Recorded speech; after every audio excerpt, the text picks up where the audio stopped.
Welcome everyone. This video is about sound, spiritualism, and light language, and my perception of how that is all tied together. I found this beautiful common thread. Well, if we break it right down, we're all vibration. So sound absolutely fascinates me, drummer.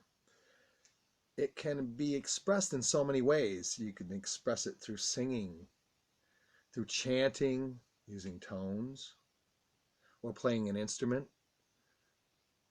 maybe a singing bowl, perhaps. But when we bring our higher consciousness into it, everything changes. There is this beautiful equation I see that it calibrates us, it lines us, it heals us, it gives us access to higher parts of our consciousness. From that aspect, I guess then sound would be a tool. But it's more than just the tool. It's also the material knitted together by our intent. So let's take the sacred sound Om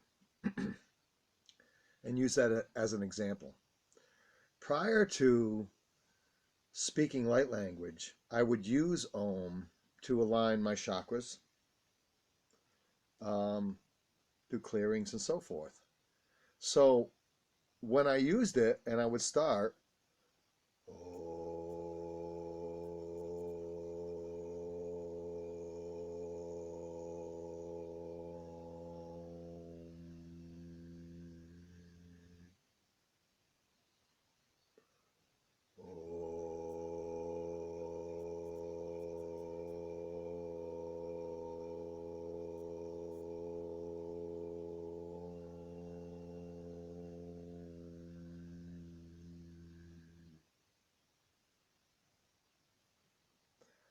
I would bring the energy from the bottoms of my feet right up through my legs, through the root chakra, sacral power, right up through the heart. And I realized that it would culminate and start to stimulate the back of my throat as well as the roof of my mouth. And that in turn would stimulate the pineal gland.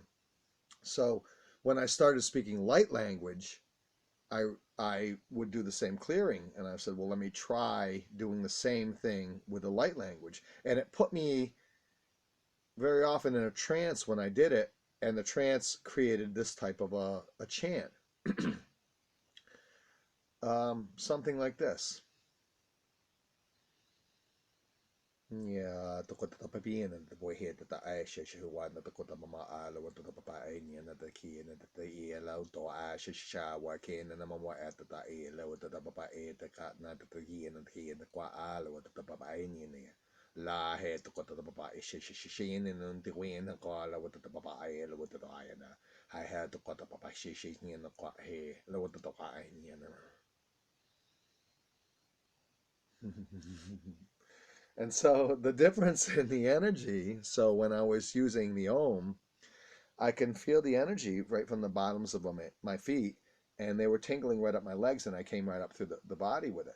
Now, when I replaced that with the light language, what I felt, the difference I felt was the acceleration of the energy. So it came so much faster. Not only that, it was amplified.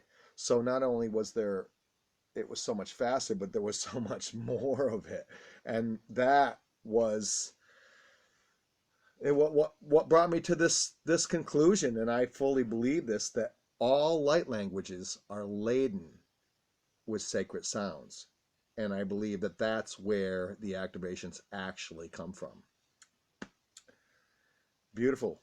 Absolutely beautiful. Another thing I wanted to talk about was conversing with another starseed in light language. Is there's something really, really special when that happens. Profound every time. Let's see. Where the two languages meet, there is a point. I like to want to for lack of a better term, I call it the convergence point where the two languages actually meet. But what I think actually happens there is when those languages are calibrated and aligned and they actually meet, it creates a fundamental frequency that is shared between whomever is conversing in those light languages and or sacred tones. It's absolutely amazing. It's a very, very powerful exchange of energy. Um, but it's different with each one. That's the thing that blows me away. Like, let me explain. Speaking in light language with Solretta is incredibly powerful. She has the emotional exchange. There's histories there that we haven't really explored, but we're seeing past lives that are very, very similar, and it's huge. The emotion was wow. I mean, just very, very powerful. Now, I've spoken with other star seeds where we aligned, and the connection is always very, very powerful. However, it's different with each one. Where like we'd be in a conversation and it was absolutely hilarious. Some parts of that conversation were so funny that we were practically in tears because of the humor and the joy of it. Where I've spoken with other star seeds where it's been the whole roller coaster where we would exchange such incredible emotions on the highs and the lows. So it would be this huge release and the feelings of the tears, but then the joy and the happiness and the love. So it's got to come back down to what is our fundamental intent of using these beautiful, beautiful, beautiful languages and to connect with each other. There are these sacred sounds that are hidden in these beautiful light languages. And I see more and more and more it's all about our intent, our heart thought. Well, my intent is this: to connect with as many star seeds as I can. I please connect with me on Facebook, John Bertoli, drummer / Pleiadian Starseed. I will try and make myself as available as possible. Thank you all so much. This is just a wonderful, wonderful experience that I'm able to share with so many beautiful people. Thank you again.